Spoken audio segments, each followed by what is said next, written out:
Welcome to accelerator classes. ਜਿਵੇਂ ਕਿ ਅਸੀਂ ਲਾਸਟ ਕਲਾਸ ਦੇ ਵਿੱਚ ਕੈਪੈਸੀਟੈਂਸ ਬਾਰੇ ਪੜ੍ਹਿਆ ਤੇ ਕੈਪੈਸੀਟੈਂਸ ਦਾ ਅਸੀਂ ਯੂਨਿਟ ਵੀ ਬਣਾ ਲਿਆ ਸੀ ਕਿ ਕੈਪੈਸੀਟੈਂਸ ਦਾ ਯੂਨਿਟ ਫੈਰਡ ਹੁੰਦਾ ਹੈ। ਅਸੀਂ ਕੈਪੈਸੀਟੈਂਸ ਦੀ ਡੈਫੀਨੇਸ਼ਨ ਵੀ ਬਣਾ ਲਈ ਸੀ ਕਿ it is the amount of charge to raise the potential 1 volt of any conductor. So ਹੁਣ ਉਸ ਤੋਂ ਅੱਗੇ ਤੁਰਦੇ ਹਾਂ। ਸਾਡਾ ਇੱਥੇ ਹੈਡਿੰਗ ਇਹ ਆ ਕਿ ਕੈਪੈਸੀਟੈਂਸ ਇਜ਼ ਡਿਪੈਂਡ ਅਪੋਨ ਜਮੈਟਰੀ। ਮੈਂ ਕਰ ਇੱਥੇ ਕੁਐਸਚਨ ਮਾਰਕ ਲਾ ਦਿੰਦਾ, ਜਿਹੜੀ ਮਤਲਬ ਕੈਪੈਸੀਟੈਂਸ ਆ ਉਹ ਜਮੈਟਰੀ 'ਤੇ ਡਿਪੈਂਡ ਕਰਦੀ ਆ। ਜਮੈਟਰੀ ਦਾ ਮਤਲਬ ਜਿਵੇਂ ਕਿਸੇ ਕੰਡਕਟਰ ਦੇ ਰੇਡੀਅਸ 'ਤੇ ਡਿਪੈਂਡ ਕਰਦੀ ਹੋਵੇ, ਮਤਲਬ ਜੇ ਰੇਡੀਅਸ ਵੱਡਾ ਹੋ ਜੇ ਤਾਂ ਉਹਦੀ ਕੈਪੈਸੀਟੈਂਸ ਵੱਡੀ ਹੋ ਜੇ, ਜਾਂ ਉਹਦੀ ਲੈਂਥ 'ਤੇ ਡਿਪੈਂਡ ਕਰਦੀ ਹੋਵੇ। ਸਾਡੇ ਕੋਲੋਂ ਜਿਹੜੇ ਜਮੈਟਰੀਕਲ ਪੈਰਾਮੀਟਰ ਆ, ਜਿਵੇਂ ਆਪਾਂ ਕਹਿ ਸਕਦੇ ਹਾਂ ਰੇਡੀਅਸ ਵਾ, ਲੈਂਥ ਵਾ, ਵੋਲੀਅਮ ਵਾ, ਜਾਂ ਉਹਦਾ ਮਾਸ ਆ, ਜੇਕਰ ਇਹਨਾਂ ਚੀਜ਼ਾਂ ਦੇ ਉੱਤੇ ਕੈਪੈਸੀਟੈਂਸ ਡਿਪੈਂਡ ਕਰਦੀ ਆ ਫਿਰ ਤਾਂ ਸਾਡੇ ਕੋਲੋਂ ਸੌਖਾ ਹੀ ਆ ਕਿ ਜਿੰਨੀ ਜ਼ਿਆਦਾ ਵੱਡੀ ਚੀਜ਼ ਲੈ ਲਾਂਗੇ ਉਨਾ ਜ਼ਿਆਦਾ ਕੈਪੈਸੀਟੈਂਸ ਹੋ ਜਾਏਗੀ। ਸੋ ਅਸੀਂ ਦੇਖਦੇ ਹਾਂ ਕਿੱਦਾਂ ਡਿਪੈਂਡ ਕਰਦੀ ਆ। ਮੰਨ ਲਓ ਮੇਰੇ ਕੋਲੋਂ ਕੀ ਆ, ਇੱਕ ਕੈਪੈਸੀਟਰ ਆ ਜਾਂ ਕੋਈ ਕੰਡਕਟਰ ਵਾ ਜਿਹਦੇ ਕੋਲੋਂ ਕੀ ਆ, ਚਾਰਜ ਆ। ਅਸੀਂ ਇਹਨੂੰ ਕੀ ਦਿੱਤਾ ਆ, ਚਾਰਜ ਦਿੱਤਾ ਆ। ਤੇ ਸਾਨੂੰ ਪਤਾ ਵਾ ਕਿ ਜੇਕਰ ਮੈਂ ਕਿਹਾ ਜਾਵਾਂ ਇੱਥੇ ਇਹ ਗੱਲ ਕਵਾਂ ਕਿ ਇਹਦਾ ਰੇਡੀਅਸ ਆਰ ਆ ਤੇ ਪੋਟੈਂਸ਼ੀਅਲ ਕਿੰਨਾ ਹੋਏਗਾ ਔਨ ਦਾ ਸਰਫੇਸ। ਆਪਾਂ ਕੇਸ ਕੀਤਾ ਹੋਇਆ ਵਾ ਸੋਲਿਡ ਸਫੀਅਰ ਦੇ ਕੇਸ ਵਿੱਚ ਪੋਟੈਂਸ਼ੀਅਲ ਔਨ ਦਾ ਸਰਫੇਸ ਕਿੰਨਾ ਹੋਏਗਾ, V is equal to Q upon 4 pi epsilon 0। ਜੇਕਰ ਇਹਦੇ ਉੱਪਰ ਟੋਟਲ ਚਾਰਜ Q ਆ, ਅਸੀਂ ਇੱਥੇ ਟੋਟਲ ਚਾਰਜ ਕਿੰਨਾ ਲਿਆ, Q ਲੈ ਲਿਆ, ਤੇ ਸਾਡੇ ਕੋਲੋਂ ਇਹਦਾ ਕਿੰਨਾ ਆਏਗਾ 1 ਪੌਨ R। ਪੋਟੈਂਸ਼ੀਅਲ ਇੰਨਾ ਆਏਗਾ। ਪਰ ਸਾਡੇ ਕੋਲੋਂ ਕੈਪੈਸੀਟੈਂਸ ਦੀ ਇਕੁਏਸ਼ਨ ਕੀ ਆ, ਇੱਕ ਇਕੁਏਸ਼ਨ ਤੇ ਅਸੀਂ ਇਹ ਵਾਲੀ ਬਣਾ ਲਈ। ਇਹ ਵਾਲੀ ਜਿਹੜੀ 1 ਨੰਬਰ ਇਕੁਏਸ਼ਨ ਆ ਨਾ, ਇਹਦੇ ਵਾਸਤੇ ਅਸੀਂ ਇੱਕ ਪਹਿਲਾਂ ਕੇਸ ਕੀਤਾ ਹੋਇਆ ਵਾ to find the electrostatic potential due to solid sphere. ਤੇ ਉਹਦੇ ਵਿੱਚ ਆਪਾਂ 3 ਕੇਸ ਕੀਤੇ ਸੀ। ਇੱਕ ਵਾਰੀ ਪੁਆਇੰਟ ਬਾਹਰ ਲਿਆ ਸੀ, ਫਿਰ ਔਨ ਦਾ ਸਰਫੇਸ ਲਿਆ ਸੀ, ਫਿਰ ਅੰਦਰ ਲਿਆ ਸੀ। ਤੇ ਆਪਾਂ ਇੱਥੇ ਕਿਹਾ ਵਾ ਕਿ ਮੰਨ ਲਓ ਸਰਫੇਸ ਦੇ ਉੱਪਰ ਪੋਟੈਂਸ਼ੀਅਲ ਕਿੰਨਾ ਵਾ, ਤੇ ਸਾਨੂੰ ਪਤਾ ਲੱਗ ਗਿਆ ਸਰਫੇਸ ਦੇ ਉੱਪਰ ਪੋਟੈਂਸ਼ੀਅਲ ਇਹ ਵਾਲੀ ਇਕੁਏਸ਼ਨ ਦੇ ਮੁਤਾਬਕ ਆ। ਹੁਣ ਕੈਪੈਸੀਟੈਂਸ ਕੀ ਕਹਿੰਦੀ ਆ, ਕੈਪੈਸੀਟੈਂਸ ਕਹਿੰਦੀ ਆ C is equal to Q ਬਟਾ V 2। ਹੁਣ ਦੇਖੋ ਆਪਾਂ ਇਹਦੀ ਕੈਪੈਸੀਟੈਂਸ ਕਰਨੀ ਆ, ਆਪਾਂ ਨੂੰ ਇਹਦਾ ਪੋਟੈਂਸ਼ੀਅਲ ਪਤਾ ਲੱਗ ਗਿਆ ਵਾ, ਆਪਾਂ V ਦੀ ਵੈਲਿਊ ਭਰਾਂਗੇ। ਤੇ ਜੇਕਰ ਇਕੁਏਸ਼ਨ ਨੰਬਰ 2 ਦੇ ਵਿੱਚ ਆਪਾਂ V ਦੀ ਵੈਲਿਊ ਭਰਦੇ ਆ ਤਾਂ ਸਾਡੇ ਕੋਲੋਂ ਕੀ ਆਏਗਾ, ਸੋਲਵ ਕਰਾਂਗੇ ਤਾਂ ਦੇਖੋ ਕੀ ਆਂਦਾ ਵਾ, ਉੱਪਰ Q नीचे Q divide 4 pi epsilon 0 R। हुण ये की होएगा, ये जाएगा ऊपर 4 पाई एप्सिलॉन 0 R, इस तरीके नाल जाएगा। जेकर असी रेडियस R लिया वा तो असी इत्थे R लिख सकते हैं, असी इत्थे भी R लिख सकते हैं, यह भी R। हुण देखो कैपेसिटेंस की साडे कोलों इक्वेशन बन गई आ 4 पाई एप्सिलॉन 0 R। तो इत्थों ये चीज़ सिद्ध हुंदी आ कि कैपेसिटेंस जिहड़ी आ वो रेडियस के नाल डायरैक्टली प्रोपोर्शनल आ। मतलब इस कंडक्टर का जिन्ना ज़्यादा रेडियस होएगा उन्ना ज़्यादा इहदी चार्ज नूं होल्डिंग कैपेसिटी वध जाएगी, उन्नी ज़्यादा इहदी जिहड़ी आ कैपेसिटेंस वध जाएगी। सो असीं ये चीज़ देख ली आ। हुण असीं नैक्सट एग्जाम्पल दे विच देखदे आ कि जेकर असीं ये जिहड़ा सॉलिड सफीयर टाइप की एग्जाम्पल लई सी, ਆਪਾਂ ਇਹ ਮੰਨੀਏ ਕਿ ਜੇਕਰ ਇੱਕ ਧਰਤੀ ਜਿੱਡਾ ਕੰਡਕਟਰ ਹੋਵੇ ਤੇ ਉਸ ਧਰਤੀ ਦੇ ਸਾਈਜ਼ ਦੇ ਕੰਡਕਟਰ ਦੀ ਕਿੰਨੀ ਜਿਹੜੀ ਆ ਕੈਪੈਸੀਟੈਂਸ ਹੋ ਜਾਏਗੀ।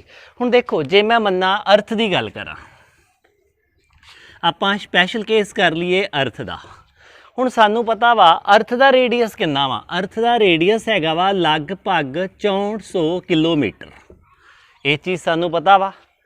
तो असी यही इक्वेशन उत्थे लगाइए कि C is equal to 4 pi epsilon 0 R।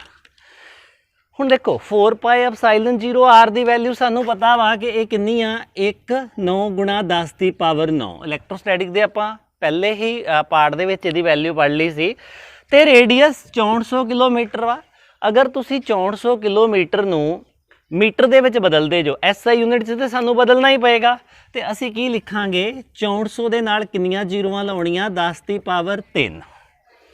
तो जेकर आपां ये सारी रकम नूं सॉल्व करिए तो साडे कोलों जवाब जिहड़ा आउंदा है वो आउंदा है 711 माइक्रो फैरड। मतलब जेकर असी धरती दे जिड्डा भी एक कंडक्टर बना लीए ना तां भी उहदी जिहड़ी कैपेसिटेंस आ 1 फैरड नहीं आउणी। साडे कोलों किन्नी आ रही आ 711 माइक्रोफैरड आ रही आ। माइक्रो का मतलब मैं कल भी दसिया सी गुणा 10 की पावर -6। हुण आपां देख लिया कि जेकर आपां जमैट्री के हिसाब नाल चलीए ना कि धरती दे जिड्डा भी एक कैपेसिटर बना लीए तो उहदी भी जिहड़ी कैपेसिटेंस आ ना असी देखिया उहदी कैपेसिटेंस 711 माइक्रोफैरड आ। ते माइक्रोफैरड का की मतलब आ? माइक्रोफैरड का मतलब आ 711 गुणा 10 की पावर -6। 711 गुणा 10 की पावर -6 फैरड। कि ये 1 फैरड तो वड्डा वा जां छोटा वा? 711 गुणा 10 की पावर -6 तो सानू पता वा ये 1 फैरड दे नालों ते बहुत ज़्यादा छोटा वा। जेकर मैं इनू इत्थे लिखा कि 711 micro farad is equal to 711 गुणा 10 की पावर -6 फैरड।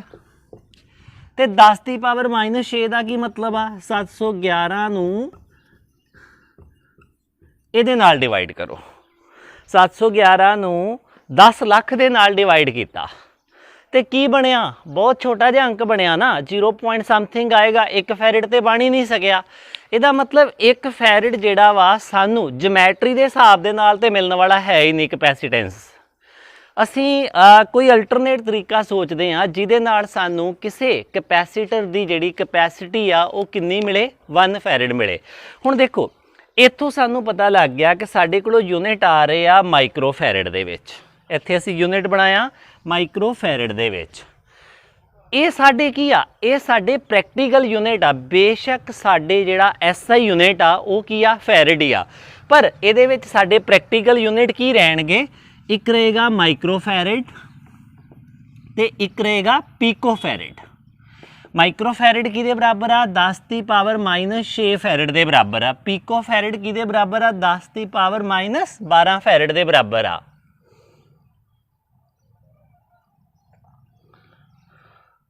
तो आम तौर ते विच जिहड़े साडे डिवाइस आ ना, जिवें पक्खा वा, इलैक्ट्रॉनिकल जां इलैक्ट्रीकल डिवाइस आ।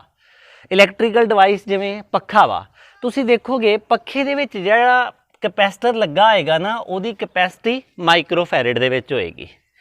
ते जिहड़े साडे जिद्दां टीवी आ जां जिन्हां दे विच PCB लगदे आ, PCB दा मतलब प्रिंटेड सर्किट बोर्ड लगदे आ, छोटे छोटे कैपेसिटर लगदे आ, उन्हां दे विच जिहड़े कैपेसिटर लगे होणगे ना उन्हां दी कैपेसिटी किहदे विच होएगी? पीकोफैरड दे विच होएगी। तुसीं मैं आस करदा तुसीं देखिआ होएगा पक्खे दे विच एक कैपेसिटर हुंदा। मैं तुहानूं दिखाना, तुसीं कुछ इस तरह दे कैपेसिटर लगे देखे होणगे। ਇਹ ਜਿਹੜਾ ਕੈਪੈਸਿਟਰ ਆ ਇਦਾਂ ਦਾ ਕੈਪੈਸਿਟਰ ਆਮ ਤੌਰ ਤੇ ਕੂਲਰ ਦੇ ਵਿੱਚ ਲੱਗਾ ਹੁੰਦਾ ਵਾ, ਤੇ ਜਿਹੜਾ ਇਸ ਸਾਈਜ਼ ਦਾ ਕੈਪੈਸਿਟਰ ਆ ਉਹ ਕਿੱਥੇ ਲੱਗਾ ਹੁੰਦਾ ਵਾ? ਪੱਖੇ ਦੇ ਵਿੱਚ ਲੱਗਾ ਹੁੰਦਾ। ਹੁਣ ਦੇਖੋ ਇਸ ਪੱਖੇ ਦੇ ਉੱਪਰ ਕੈਪੈਸਿਟਰ ਦੀ ਵੈਲਿਊ ਕਿੰਨੀ ਲਿਖੀ ਆ? 3.15 ਮਾਈਕਰੋਫੈਰਡ। ਇੱਥੇ M ਦਾ ਸਾਈਨ ਜਿਹੜਾ ਵਾ ਨਾ ਉਹ ਗਲਤ ਪਾਇਆ ਹੋਇਆ ਵਾ, ਮਾਈਕਰੋਫੈਰਡ। ਤੇ ਇਹ ਜਿਹੜਾ ਵਾ ਇਹਦੇ ਉੱਪਰ ਦੇਖੀਏ, ਇਹਦੇ ਉੱਪਰ ਇਸੇ ਤਰੀਕੇ ਦੀ ਵੈਲਿਊ ਲਿਖੀ ਹੋਈ ਆ 4.00 ਮਾਈਕਰੋਫੈਰਡ। ਤੇ ਸਾਡੇ ਇਸ ਸੈੱਲ ਦੇ ਉੱਪਰ ਵੈਲਿਊ ਲਿਖੀ ਹੋਈ ਆ 3.15 ਮਾਈਕਰੋਫੈਰਡ। ਹੁਣ ਦੇਖੋ ਇਹ ਵਾਲਾ ਜਿਹੜਾ ਸੈੱਲ ਆ ਇਹ ਪੈਣਾ ਹੈ ਪੱਖੇ ਦੇ ਵਿੱਚ, ਜਿਹੜਾ ਸਾਡਾ ਸੀਲਿੰਗ ਫੈਨ ਆ। ਇਹ ਸੈੱਲ ਜਿਹੜਾ ਵਾ ਆਮ ਤੌਰ ਤੇ ਅਸੀਂ ਪਾਉਂਦੇ ਆ ਕੂਲਰ ਦੇ ਵਿੱਚ। ਜਿਵੇਂ ਮੈਂ ਪਹਿਲਾਂ ਕਿਹਾ ਆਪਾਂ ਇਹ ਸੈੱਲ ਕਿਉਂ ਪਾਉਂਦੇ ਆ? ਆਪਾਂ ਇਹ ਕੈਪੈਸਿਟਰ ਕਿਉਂ ਪਾਉਂਦੇ ਆ? ਕਿਉਂਕਿ ਇਹਦੇ ਵਿੱਚ ਚਾਰਜ ਸਟੋਰ ਕੀਤਾ ਜਾ ਸਕਦਾ। ਜੇਕਰ ਚਾਰਜ ਸਟੋਰ ਆ ਤੇ ਆਪਾਂ ਕੀ ਕਹਿ ਸਕਦੇ ਆ? ਇਹਦੇ ਅੰਦਰ ਇਲੈਕਟ੍ਰੀਕਲ એનર્ਜੀ ਸਟੋਰ ਆ। ਸੋ ਜਦੋਂ ਵੀ ਕਦੇ ਘਰ ਦੇ ਵਿੱਚ ਪੱਖਾ ਸਲੋ ਹੋ ਜਾਂਦਾ ਵਾ ਤੇ ਤੁਸੀਂ ਚੈੱਕ ਕਰ ਸਕਦੇ ਜੋ ਕਿ ਤੁਹਾਡਾ ਜਿਹੜਾ ਇਹ ਕੈਪੈਸਿਟਰ ਆ ਉਹ ਡਾਊਨ ਹੋ ਗਿਆ। ਪਰ ਮੈਂ ਜੇਕਰ ਤੁਸੀਂ ਅਣਜਾਣ ਜੋ ਤੇ ਮੈਂ ਤੁਹਾਨੂੰ ਕਹਾਂਗਾ ਕਿ ਕਿਸੇ ਟੈਕਨੀਸ਼ੀਅਨ ਕੋਲੋਂ ਹੀ ਕਰਵਾਓ। पर तुसी खुद चेक कर सकते जो कि तुहाडा जिहड़ा सैल आ कैपेसिटर आ ये किन्ने माइक्रोफैरड दा। तुसी फैरड ते बिल्कुल नहीं देखोगे, ये माइक्रोफैरड दा हुंदा है। इनू असी की बोलते हैं? कैपेसिटर बोलते हैं। इनू असी चेक भी कर सकते हैं। जेकर मान लो मेरे को इत्थे एक प्लग लगा होया ते मैं इस प्लग दे विच इहदियां दोनों तारां मान लो 5 सैकेंड दे विच पाईआं ना, तो जे 5 सैकेंड ਲਈ मैं तारा ਵਿੱਚ ਪਾਈਆਂ ਤੇ ਬਾਅਦ ਵਿੱਚ ਇਹਨੂੰ ਹੱਥ नहीं लाउणा। ਮੈਂ ਇਹਨੂੰ ਇਹਦਾ ਪਟਾਕਾ ਮਰਾਵਾਂਗਾ, ਸਪਾਰਕ ਕਰਾਵਾਂਗਾ। ਜੇ ਤੇ ਸਪਾਰਕ ਦੀ ਆਵਾਜ਼ ਜ਼ਿਆਦਾ ਵਾ, ਇਹਦਾ ਮਤਲਬ ਇਹ ਸੈੱਲ ਕੀ ਆ, ਇਹ ਸੈੱਲ ਠੀਕ ਆ। ਤੇ ਜੇ ਸਪਾਰਕ ਦੀ ਆਵਾਜ਼ ਬਹੁਤ ਢਿੱਲੀ ਹੋ ਗਈ ਆ, ਇਹਦਾ ਮਤਲਬ ਇਹ ਸੈੱਲ ਕੀ ਆ, ਡਾਊਨ ਹੋ ਗਿਆ ਵਾ। ਪਰ ਇੱਕ ਗੱਲ ਜ਼ਰੂਰ ਧਿਆਨ ਰੱਖਿਓ, ਜਦੋਂ ਤੁਸੀਂ ਪੱਖੇ ਨੂੰ ਬੰਦ ਕਰਦੇ ਜੋ ਤੇ ਇਹ ਕੁਝ ਸਮੇਂ ਤੱਕ ਆਪਣੇ ਅੰਦਰ ਕਰੰਟ ਨੂੰ ਸਟੋਰ ਕਰਕੇ ਰੱਖਦਾ ਵਾ। ਕਈ ਵਾਰੀ ਕੀ ਕਰਦੇ ਆ, ਆਪਾਂ ਪੱਖਾ ਸਾਫ਼ ਕਰਨ ਲੱਗਦੇ ਆ, ਸਾਨੂੰ ਵੇਟ ਕਰਨੀ ਚਾਹੀਦੀ ਆ, ਕਿਉਂਕਿ ਇਹਦੇ ਅੰਦਰ ਕਰੰਟ ਬਣਿਆ ਰਹਿੰਦਾ ਵਾ। ਕਿਉਂਕਿ ਜਦੋਂ ਤੁਸੀਂ ਸਵਿਚ ਆਫ ਕਰੋਗੇ ਤਾਂ ਵੀ ਕਰੰਟ ਇਹਦੇ ਅੰਦਰ ਬਣਿਆ ਰਹੇਗਾ। ਸੋ ਇਹ ਆ ਸਾਡੇ ਜਿਹੜੇ ਆ ਕੈਪੈਸੀਟਰ ਆ। ਹੁਣ ਅਸੀਂ ਦੇਖ ਲਿਆ ਵਾ ਕਿ ਇਹ ਜਿਹੜੇ ਕੈਪੈਸੀਟਰ ਆ ਇਹ ਸਾਨੂੰ ਆਮ ਤੌਰ ਤੇ ਮਾਈਕਰੋਫੈਰਡ ਦੇ ਵਿੱਚ ਹੀ ਮਿਲਣ ਵਾਲੇ ਆ। ਤੇ ਬੇਸ਼ੱਕ ਇਹਦਾ SI ਯੂਨਿਟ ਜਿਹੜਾ ਵਾ ਫੈਰਡ ਆ, ਸਾਇੰਟਿਸਟ ਦੇ ਨਾਮ ਤੇ ਜਾਂ ਫੈਰਡ, ਪਰ ਪ੍ਰੈਕਟੀਕਲੀ ਸਾਨੂੰ ਜਿਹੜੇ ਯੂਨਿਟ ਮਿਲਨੇ ਆ ਨਾ, ਉਹ ਕਿਹੜੇ ਕਿਹੜੇ ਮਿਲਨੇ ਆ, ਇੱਕ ਮਾਈਕਰੋਫੈਰਡ, ਇੱਕ ਪੀਕੋਫੈਰਡ। ਮਾਈਕਰੋਫੈਰਡ ਆਪਾਂ ਕਿੱਥੇ ਦੇਖਿਆ, ਹੁਣ ਇਹ ਪੱਖੇ ਤੇ ਕੂਲਰ ਦੇ ਸੈੱਲ ਦੇ ਵਿੱਚ ਦੇਖਿਆ। ਤੇ ਪੀਕੋਫੈਰਡ ਆਪਾਂ ਕਿੱਥੇ ਦੇਖਦੇ ਆ, ਪੀਕੋਫੈਰਡ ਆਪਾਂ ਦੇਖਦੇ ਆ ਜਿਵੇਂ ਸਾਡੇ ਮੋਬਾਈਲ ਦਾ ਸਰਕਟ ਹੁੰਦਾ, PCB ਹੁੰਦਾ, ਜਾਂ ਸਾਡੇ TV ਦਾ ਕੋਈ ਸਰਕਟ ਆ, ਅੰਦਰ ਪਲੇਟ ਲੱਗੀ ਹੁੰਦੀ ਆ ਜਿਨ੍ਹਾਂ ਦੇ ਵਿੱਚ ਜਿਹੜੇ ਸਾਡੇ ਇਲੈਕਟ੍ਰੋਨਿਕ ਡਿਵਾਈਸ ਆ, ਉਹਨਾਂ ਦੇ ਵਿੱਚ ਜਿਹੜੇ ਕੈਪੈਸਿਟਰ ਲੱਗੇ ਹੁੰਦੇ ਨਾ, ਉਹ ਛੋਟੇ ਛੋਟੇ ਗੋਲ ਗੋਲ ਟਾਈਪ ਦੇ ਹੁੰਦੇ ਆ। ਉਹਨਾਂ ਦੀ ਕੈਪੈਸਿਟੀ ਕੀ ਹੁੰਦੀ ਆ, ਉਹਨਾਂ ਦੀ ਕੈਪੈਸਿਟੀ ਪੀਕੋਫੈਰਡ ਦੇ ਵਿੱਚ ਹੁੰਦੀ ਆ। ਹੁਣ ਦੇਖੋ ਤੁਹਾਡੇ ਕੋਲੋਂ ਕੋਈ ਸਰਕਟ ਆ ਤੇ ਤੁਸੀਂ ਸਰਕਟ ਦੇ ਉੱਤੋਂ ਹੀ ਦੱਸ ਸਕਦੇ ਜੋ ਇਹਦੇ 'ਚ ਕਿਹੜੀ ਰੈਜ਼ਿਸਟੈਂਸ ਆ, ਕਿਹੜਾ ਇਹਦੇ 'ਚ ਕੈਪੈਸੀਟਰ ਆ। ਤੁਸੀਂ ਯੂਨਿਟ ਵੇਖ ਕੇ ਦੱਸ ਦੋਗੇ ਨਾ ਕਿ ਇਹਦਾ ਯੂਨਿਟ ਕੀ ਲੱਗਾ ਆ। ਜੇ ਯੂਨਿਟ ਫੈਰਡ ਦੇ ਵਿੱਚ ਲੱਗਾ, ਪੀਕੋਫੈਰਡ ਜਾਂ ਮਾਈਕਰੋਫੈਰਡ 'ਚ, ਆਟੋਮੈਟਿਕਲੀ ਜੱਜਮੈਂਟ ਆ ਇਹ ਕੀ ਆ, ਕੈਪੈਸੀਟਰ ਲੱਗਾ ਹੋਇਆ ਵਾ। ਤੇ ਜੇ ਕਿਸੇ PCB ਦੇ ਉੱਤੇ ਰੈਜ਼ਿਸਟੈਂਸ ਲੱਗੀ ਹੋਈ ਆ ਤੇ ਤੁਸੀਂ ਕੀ ਕਹੋਗੇ, ਇਹ ਰਜਿਸਟਰ ਲੱਗਾ ਹੋਇਆ ਵਾ। ਸੋ ਆਪਣੀ ਐਗਜ਼ਾਮਪਲ ਦੇ ਵਿੱਚ ਦੇਖ ਲਿਆ ਕਿ ਜੇਕਰ ਅਸੀਂ ਜਿਓਮੈਟਰੀ ਦੇ ਹਿਸਾਬ ਦੇ ਨਾਲ ਕੋਈ ਕੈਪੈਸਿਟਰ ਬਣਾਵਾਂਗੇ ਤੇ ਸਾਡੇ ਕੋਲੋਂ ਧਰਤੀ ਦੇ ਸਾਈਜ਼ ਦਾ ਵੀ ਅਸੀਂ ਇੱਕ ਕੰਡਕਟਰ ਲੈ ਲਈਏ ਤੇ ਉਹਦੀ ਵੀ ਕੈਪੈਸਿਟੈਂਸ ਜਿਹੜੀ ਆ ਉਹ 1 ਫੈਰਡ ਨਹੀਂ ਬਣ ਸਕਦੀ। ਪਰ ਜੇਕਰ ਮੈਂ ਕਹਾਂ ਕਿ ਮੇਰੇ ਕੋਲ ਇਹ ਫਾਰਮੂਲਾ ਵਾ C = 4 ਪਾਈ ਐਪਸਾਈਲਨ 0 r, ਤੇ ਮੈਂ ਇਸ ਫਾਰਮੂਲੇ ਦੇ ਨਾਲ ਜਿਹੜਾ ਮਰਜ਼ੀ ਕੁਐਸਚਨ ਦੇ ਸਕਦਾ ਵਾਂ। ਮੈਂ ਕਹਿੰਦਾ ਵਾਂ ਕਿ r ਪਤਾ ਕਰੋ ਸੋ ਦੈਟ C ਕਿੰਨੀ ਹੋ ਜੇ, 1 ਮਾਈਕਰੋਫੈਰਡ ਹੋ ਜੇ। 4 ਪਾਈ ਐਪਸਾਈਲਨ ਵੈਲਿਊ ਦੀ ਤਾਂ ਸਾਨੂੰ ਪਤਾ ਹੀ ਆ ਕੀ ਵੈਲਿਊ ਹੈ ਇਹਦੀ। ਹੁਣ ਦੇਖੋ ਜੇਕਰ ਅਸੀਂ ਇਹਨੂੰ ਸੋਲਵ ਕਰਦੇ ਹਾਂ, ਮੇਰਾ ਕੁਐਸਚਨ ਕੀ ਸੀ, ਇਕੁਏਸ਼ਨ ਤੇ ਹੀ ਆ। ਮੈਂ ਕਹਿੰਦਾ ਵਾਂ ਕਿ ਉਹ ਰੇਡੀਅਸ ਪਤਾ ਕਰੋ ਜਿਹਦੇ ਨਾਲ ਜਿਹੜੀ ਕੈਪੈਸਿਟੈਂਸ ਆ ਉਹ ਕਿੰਨੀ ਹੋ ਜਾਣੀ ਆ, 1 ਮਾਈਕਰੋਫੈਰਡ। ਮੈਂ ਫੈਰਡ ਨਹੀਂ ਕਹਿ ਰਿਹਾ, ਮੈਂ ਮਾਈਕਰੋਫੈਰਡ ਕਹਿ ਰਿਹਾ ਵਾਂ। ਤੇ ਤੁਸੀਂ ਇੱਥੇ ਆਨਸਰ ਵੇਖੋਗੇ ਜਦੋਂ ਤੁਸੀਂ ਸੋਲਵ ਕਰੋਗੇ, ਤੁਸੀਂ ਇਹਨੂੰ ਬਿਲਕੁਲ ਸੋਲਵ ਕਰਨਾ, ਇੱਥੇ ਆਨਸਰ ਆਏਗਾ 9 ਕਿਲੋਮੀਟਰ। ਮਤਲਬ 9 ਕਿਲੋਮੀਟਰ ਰੇਡੀਅਸ ਦਾ ਇੱਕ ਤੁਸੀਂ ਕੰਡਕਟਰ ਬਣਾਓਗੇ ਸਰਕੂਲਰ, ਤੇ ਉਹਦੀ ਕੈਪੈਸਿਟੈਂਸ ਕਿੰਨੀ ਹੋ ਸਕਦੀ ਆ, 1 ਮਾਈਕਰੋਫੈਰਡ ਦੇ ਵਿੱਚ। 1 ਫੈਰਡ ਤੇ ਬਣੀ ਨਹੀਂ, ਧਰਤੀ ਦੇ ਸਾਈਜ਼ ਦੀ ਵੀ ਨਹੀਂ ਬਣੀ। ਸੋ ਸਾਡੇ ਕੋਲੋਂ 9 ਕਿਲੋਮੀਟਰ। ਬਾਕੀ ਕਿਸੇ ਵੇਲੇ ਕੋਈ ਵੀ ਕੁਐਸਚਨ ਪੁੱਛਿਆ ਜਾ ਸਕਦਾ ਵਾ ਕਿ 1 ਪੀਕੋਫੈਰਡ ਬਣਾਓ, ਉਹਦੀ ਜਿਹੜਾ ਵਾ ਸਰਕੂਲਰ ਸਫੈਰੀਕਲ ਕੈਪੈਸਿਟਰ ਦੇ ਕੇਸ ਦੇ ਵਿੱਚ। ਹੁਣ ਦੇਖੋ ਸਾਨੂੰ ਇੱਥੇ ਇਹ ਤੇ ਪਤਾ ਲੱਗ ਗਿਆ ਕਿ ਜੇਕਰ ਅਸੀਂ ਸਫੈਰੀਕਲ ਕੈਪੈਸਿਟਰ ਬਣਾਵਾਂਗੇ ਤੇ ਸਾਡੀ ਗੱਲ ਨਹੀਂ ਬਣਨ ਵਾਲੀ। ਸਫੈਰੀਕਲ ਦੇ ਕੇਸ ਦੇ ਵਿੱਚ ਸਾਨੂੰ 1 ਫੈਰਡ ਤੇ ਬਹੁਤ ਦੂਰ ਆ 1 ਮਾਈਕਰੋਫੈਰਡ ਵੀ ਕੈਪੈਸਿਟੀ ਨਹੀਂ ਮਿਲਣ ਵਾਲੀ। ਆਪਾਂ ਕੀ ਕਰਦੇ ਆ, ਕੋਈ ਨਵਾਂ ਮੈਥਡ ਲੱਭਦੇ ਆ। ਉਹਨੂੰ ਧਿਆਨ ਨਾਲ ਦੇਖਣਾ। ਜਿਹੜਾ ਮੈਂ ਹੁਣੇ ਤੁਹਾਨੂੰ ਕੈਪੈਸਿਟਰ ਦਿਖਾਇਆ ਸੀ ਨਾ, ਉਹ ਕੀ ਸੀ, ਉਹ ਇੱਕ ਪੈਰਲਲ ਪਲੇਟ ਕੈਪੈਸਿਟਰ ਸੀ। ਤੁਸੀਂ ਦੇਖਿਆ ਸੀ ਕਿ ਉਹਦੇ ਵਿੱਚੋਂ 2 ਤਾਰਾਂ ਬਾਹਰ ਨਿਕਲ ਰਹੀਆਂ। ਤੇ ਮੈਂ ਉਹਦੀ ਵਰਕਿੰਗ ਵੱਲ ਆਉਣਾ ਵਾ। ਮੰਨ ਲਓ ਮੇਰੇ ਕੋਲੋਂ ਕੀ ਹੈ, ਇੱਥੇ ਇੱਕ ਪਲੇਟ ਆ। ਮੈਂ ਇੱਥੇ ਇੱਕ ਆਪਣੇ ਕੋਲੋਂ ਪਲੇਟ ਲੈ ਲੈਣਾ, ਕੋਈ ਸਰਕੂਲਰ ਪਲੇਟ ਆ। ਹੁਣ ਸਰਕੂਲਰ ਪਲੇਟ ਜਿਹੜੀ ਆ ਉਹ ਕਿੱਦਾਂ ਦੀ ਹੁੰਦੀ ਆ ਦੇਖਣ ਤੋਂ, ਉਹ ਤੇ ਇਸ ਤਰੀਕੇ ਦੀ ਹੋਏਗੀ ਸਰਕੂਲਰ ਪਲੇਟ। ਤੇ ਜੇ ਇਸ ਪਲੇਟ ਨੂੰ ਮੈਂ ਸਾਈਡ ਵਿਊ ਦੇ ਤੌਰ ਤੇ ਰੱਖਾਂ, ਇਹ ਕੀ ਹੈ, ਇਹਦਾ ਸਾਈਡ ਵਿਊ ਆ। ਮੈਂ ਇਹਨੂੰ ਚਾਰਜ ਦਿੱਤਾ, ਗੱਲ ਨੂੰ ਸਮਝਣਾ। ਮੈਂ ਇਹਨੂੰ ਕੀ ਦਿੱਤਾ, ਮੈਂ ਇਹਨੂੰ ਚਾਰਜ ਦਿੱਤਾ। ਮੈਂ ਇਹਨੂੰ ਚਾਰਜ ਦੇਈ ਗਿਆ, ਇਹ ਚਾਰਜ ਹੋ ਗਈ। ਮੰਨ ਲਓ ਮੈਂ ਇਹਨੂੰ 1000 ਕੂਲਮ ਚਾਰਜ ਦੇਤਾ। ਕਿੰਨਾ ਚਾਰਜ ਦੇਤਾ, 1000 ਕੂਲਮ ਚਾਰਜ ਦੇਤਾ। ਤੇ ਮੈਂ ਦੇਖਿਆ ਤੇ 1000 ਕੂਲਮ ਚਾਰਜ ਦੇਣ ਤੇ ਇਹਦਾ ਪੋਟੈਂਸ਼ੀਅਲ ਕਿੰਨਾ ਵੱਧ ਗਿਆ। ਤੇ ਮੈਂ ਚੈੱਕ ਕੀਤਾ, ਇਹਦਾ ਪੋਟੈਂਸ਼ੀਅਲ ਕਿੰਨਾ ਸੀ, 100 ਵੋਲਟ। ਮੈਂ ਵੈਸੇ ਉਦਾਹਰਨ ਦੇ ਤੌਰ ਤੇ ਹੀ ਤੁਹਾਨੂੰ ਸਮਝਾਉਣ ਡਿਆ ਵਾਂ 100 ਵੋਲਟ ਦਾ। ਤੇ ਜੇ ਮੈਂ ਹੁਣ ਪੁੱਛਾਂ ਤੁਹਾਨੂੰ ਕਿ ਇਸ ਪਲੇਟ ਦੀ ਕਪੈਸਿਟੀ ਕਿੰਨੀ ਆ, ਕਪੈਸਿਟੈਂਸ ਕੱਢੀ ਆ ਨਾ ਆਪਾਂ, ਸਾਡੇ ਕੋਲੋਂ ਫਾਰਮੂਲਾ ਕੀ ਸੀ, ਸਾਡੇ ਕੋਲੋਂ ਫਾਰਮੂਲਾ ਉਹੀ ਸੀ Q/V = Q/VC। ਤੇ ਇਹਦਾ ਮਤਲਬ ਫਿਰ ਇੱਥੋਂ ਅਸੀਂ ਕਪੈਸਿਟੀ ਕੀ ਕੱਢ ਸਕਦੇ ਹਾਂ, ਸਾਡੇ ਕੋਲੋਂ ਕਪੈਸਿਟੀ ਆਏਗੀ 10 ਫੈਰਡ, 10 ਫੈਰਡ ਆਏਗੀ।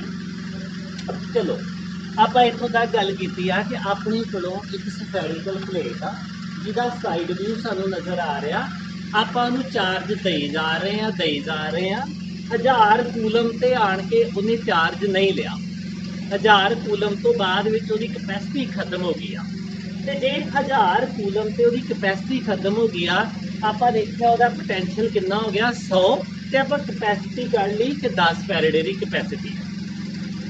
ਪਰ ਮੇਰੀ ਕੋਸ਼ਿਸ਼ ਇਹ ਆ ਕਿ ਮੈਂ ਇਹਨੂੰ ਵਧਾਉਣਾ ਚਾਹੁੰਦਾ, ਮੈਂ ਚਾਹੁੰਦਾ ਵਾਂ ਕਿ ਇਸ ਪਲੇਟ ਦੀ ਕਪੈਸਿਟੈਂਸ ਹੋਰ ਜ਼ਿਆਦਾ ਵਧੇ, ਮੈਂ ਇਹਦੇ ਅੰਦਰ ਹੋਰ ਜ਼ਿਆਦਾ ਚਾਰਜ ਸਟੋਰ ਕਰਨਾ ਚਾਹੁੰਦਾ ਵਾਂ, ਕਿਉਂਕਿ ਮੈਨੂੰ ਪਤਾ ਵਾ ਕਿ ਜੇਕਰ ਮੈਂ ਇਹਦੇ ਅੰਦਰ ਚਾਰਜ ਸਟੋਰ ਕਰਤਾ ਨਾ ਤੇ ਉਹ ਚਾਰਜ ਕੀ ਆ, ਉਹ ਚਾਰਜ ਇਲੈਕਟ੍ਰੋਸਟੈਟਿਕ એનર્ਜੀ ਬਣ ਜਾਣੀ ਆ। ਕਿਉਂਕਿ ਜਦੋਂ ਮੈਂ ਇਹਦੇ ਅੰਦਰ ਚਾਰਜ ਨੂੰ ਬਿਠਾਉਣ ਜਾਣਾ ਵਾ ਤੇ ਮੈਨੂੰ ਵਰਕ ਕਰਨਾ ਪੈਣਾ ਵਾ, ਤੇ ਮੇਰਾ ਵਰਕ ਕਿੱਧਰ ਜਾਣਾ ਵਾ, ਮੇਰਾ ਵਰਕ ਬਿਲਕੁਲ ਇਲੈਕਟ੍ਰੋਸਟੈਟਿਕ ਪੋਟੈਂਸ਼ੀਅਲ એનર્ਜੀ ਦੇ ਰੂਪ ਵਿੱਚ ਜਾਣਾ ਵਾ।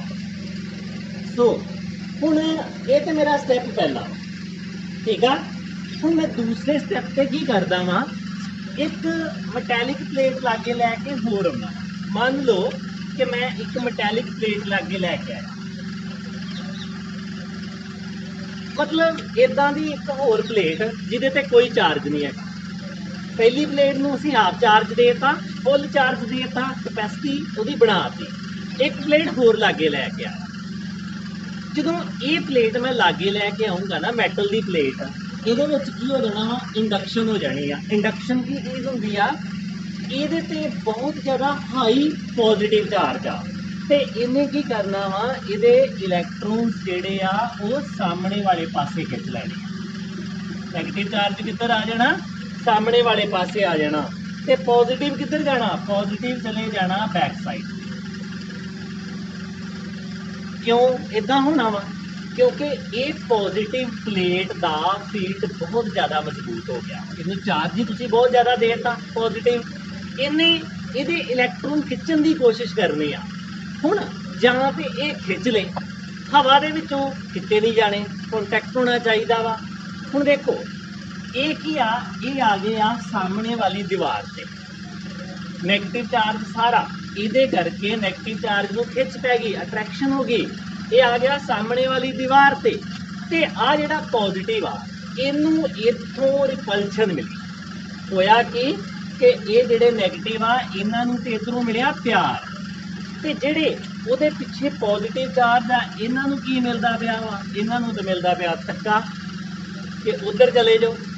ਹੁਣ ਵੱਧ ਤੋਂ ਵੱਧ ਜਾ ਕਿੱਥੇ ਸਕਦੇ ਆ, ਮੈਟਲ ਪਲੇਟ ਤੇ ਜਾ ਸਕਦੇ ਆ, ਇਹ ਇਸ ਸਿਰੇ ਤੇ ਖਲੋ ਜਾਣ ਤੇ ਇਹ ਇਸ ਸਿਰੇ ਤੇ ਖਲੋ ਜਾਣ। ਪਰ ਮੈਂ ਇਦਾਂ ਕਿਉਂ ਕਰ ਰਿਹਾ ਵਾਂ, ਮਸਲਾ ਤੇ ਸਭ ਤੋਂ ਵੱਡਾ ਇਹ ਹੈ ਨਾ ਕਿ ਮੈਂ ਇਦਾਂ ਕਰ ਕਿਉਂ ਰਿਹਾ।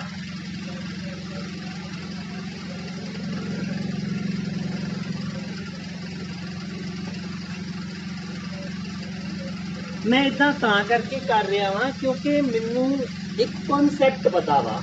ਉਹ ਕਨਸੈਪਟ ਕਿਹੜਾ ਵਾ, ਦੇਖੋ ਪੋਟੈਂਸ਼ੀਅਲ ਦੀ ਡੈਫੀਨੇਸ਼ਨ ਕੀ ਹੁੰਦੀ ਆ, ਜਾਂ ਪੋਟੈਂਸ਼ੀਅਲ ਦੀ ਅਸੀਂ ਇਕੁਏਸ਼ਨ ਕੀ ਬਣਾਈ ਸੀ, ਆਪਾਂ ਤੁਹਾਡੇ ਸਾਹਮਣੇ ਪੋਟੈਂਸ਼ੀਅਲ ਦੀ ਇਕੁਏਸ਼ਨ ਬਣਾਈ ਸੀ। ਉਹ ਸਾਡੇ ਕੋਲੋਂ ਇਕੁਏਸ਼ਨ ਕੀ ਆਈ ਸੀ, V = Q4πε01/r। ਇਹ ਵਾਲਾ ਨੈਗੇਟਿਵ ਚਾਰਜ ਜਿਹੜਾ ਵਾ, ਇਹ ਇਸ ਜਗ੍ਹਾ ਤੇ ਕੋਈ ਨਾ ਕੋਈ ਤੇ ਪੋਟੈਂਸ਼ੀਅਲ ਪਾਏਗਾ। ਮੰਨ ਲਓ ਇਹ ਵਾਲਾ ਇੱਥੇ ਕਿੰਨਾ ਪੋਟੈਂਸ਼ੀਅਲ ਪਾ ਰਿਹਾ ਵਾ, 100 ਪਾ ਰਿਹਾ ਵਾ, ਮਤਲਬ ਪੋਜ਼ਿਟਿਵ ਚਾਰਜ ਕਰਕੇ 100। ਹੁਣ ਇਹ ਨੈਗੇਟਿਵ ਪਲੇਟ ਆ, ਤੇ ਜਿਹੜਾ ਚਾਰਜ ਨੈਗੇਟਿਵ ਆ ਉਹਦਾ ਪੋਟੈਂਸ਼ੀਅਲ ਅਸੀਂ ਕਿੱਦਾਂ ਲਿਖਦੇ ਆ, V = -Q4πε01/r। ਅਸੀਂ ਇਦਾਂ ਲਿਖਦੇ ਆ।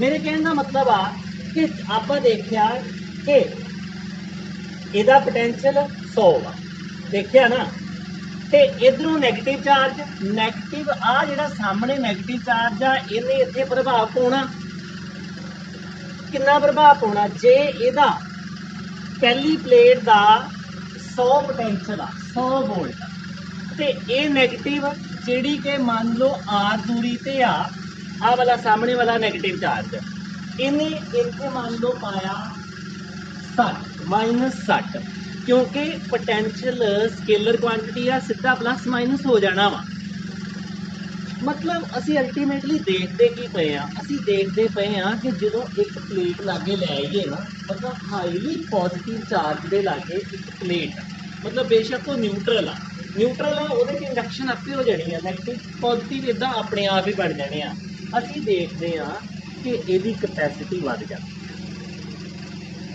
ਅਸੀਂ ਸਮਝਣ ਦੀ ਕੋਸ਼ਿਸ਼ ਕਰ ਰਹੇ ਹਾਂ ਇਹਦੀ ਕੈਪੈਸਿਟੀ ਕਿਉਂ ਵੱਧ ਜਾਂਦੀ ਆ ਇੱਕ ਲਾਗੇ ਪਲੇਟ ਰੱਖਣ ਦੇ ਨਾਲ ਉਹਦੀ ਅਸੀਂ ਮੈਕੈਨਿਜ਼ਮ ਉਹਦੀ ਅਸੀਂ ਡਿਟੇਲ ਫਾਈਂਡ ਆਊਟ ਕਰ ਰਹੇ ਹਾਂ ਦੇਖੋ ਕਿਵੇਂ ਕਰ ਰਹੇ ਹਾਂ ਅਸੀਂ ਕਿਹਾ ਇਹਦਾ ਪੋਟੈਂਸ਼ੀਅਲ ਕਿੰਨਾ ਬਣ ਗਿਆ ਸੀ 100 ਹੁਣ ਇਹ ਨੈਗੇਟਿਵ ਚਾਰਜ ਨੇ ਇੱਥੇ ਪੋਟੈਂਸ਼ੀਅਲ ਪਾਉਣਾ ਹੀ ਪਾਉਣਾ ਕਿੰਨਾ ਪਾਉਣਾ ਨੈਗੇਟਿਵ ਪਾਉਣਾ ਮੈਂ ਆਪਣੇ ਕੋਲੋਂ ਲੈ ਲਿਆ ਮੰਨ ਲਓ -60 ਪਾ ਦਿਆ ਠੀਕ ਹੈ ਨਾ ਇਹਦਾ ਮਤਲਬ ਇਸ ਜਗ੍ਹਾ ਦਾ ਪੋਟੈਂਸ਼ੀਅਲ ਘਟ ਗਿਆ ਇਹ ਨੈਗੇਟਿਵ ਚਾਰਜ ਆਉਣ ਕਰਕੇ ਇਸ ਜਗ੍ਹਾ ਦਾ ਪੋਟੈਂਸ਼ੀਅਲ 40 ਰਹਿ ਗਿਆ ਪਰ ਮੈਂ ਕਹਿੰਦਾ ਇਹ ਪੋਜ਼ਿਟਿਵ ਆ ਇਸ ਪੋਜ਼ਿਟਿਵ ਨੇ ਵੀ ਆਪਣਾ ਪੋਟੈਂਸ਼ੀਅਲ ਇਸ ਜਗ੍ਹਾ ਤੇ ਘੱਲਣਾ ਮੈਂ ਕਹਿੰਦਾ ਚਲੋ ਇਹਦੀ ਦੂਰੀ ਥੋੜੀ ਜ਼ਿਆਦਾ ਵਾ ਨੈਗੇਟਿਵ ਚਾਰਜ ਲੱਗੇ ਆ ਇਸ ਪਲੇਟ ਦੇ ਪੋਜ਼ਿਟਿਵ ਥੋੜਾ ਜਿਹਾ ਦੂਰ ਆ ਮੈਂ ਕਹਿੰਦਾ ਮੰਨ ਲਓ ਇਹਨੇ ਕਿੰਨਾ ਕਰਨਾ ਵਾ +3 ਆ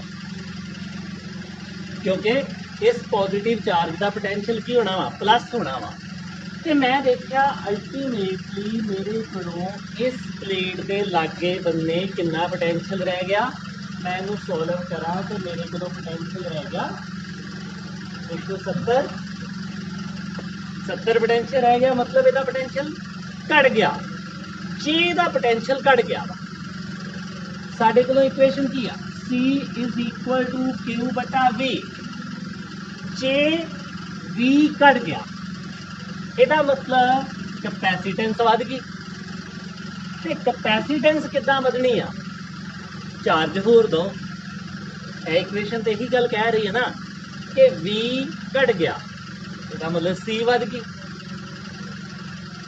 V ਕਿੱਦਾਂ ਘਟਿਆ ਇੱਕ ਪਲੇਟ ਰੱਖਣ ਦੇ ਨਾਲ ਤੇ C ਵੱਧ ਗਈ ਹੁਣ ਸਾਨੂੰ ਪਤਾ ਲੱਗ ਗਿਆ कि जेकर इस प्लेट के लागे एक न्यूट्रल प्लेट रख दिंदे आ ते इहदा जिहड़ा पोटेंशियल डाउन हो जाता वा नैगेटिव चार्ज के करके यह पॉजिटिव चार्ज थोड़ा जिहा दूर हुंदा वा उहदे तो असीं उहदा भी फर्क मान लिया चलो +3 मान लिया ते हुण जिहड़ी प्लेट सी साडे कोलों उहदा पोटेंशियल कितना रह गया प्लेट का V कितना रह गया 70 रह गया असीं पहले स्टैप ते की कीता कि एक प्लेट रही उन्होंने चार्ज देता असी आ डाटा इकट्ठा कर लिया कि उन्होंने 1000 कूलम चार्ज दिता वह पोटेंशियल 100 बन गया तो वही कैपेसिटी आ बन गई दूसरे स्टैप पर की किया दूसरे स्टैप पर मैं किया एक प्लेट रख के प्लेट रखने के नाल पोटेंशियल डाउन हो गया हुण मैं स्टैप वरतन लगा तीसरा बिल्कुल क्लीयर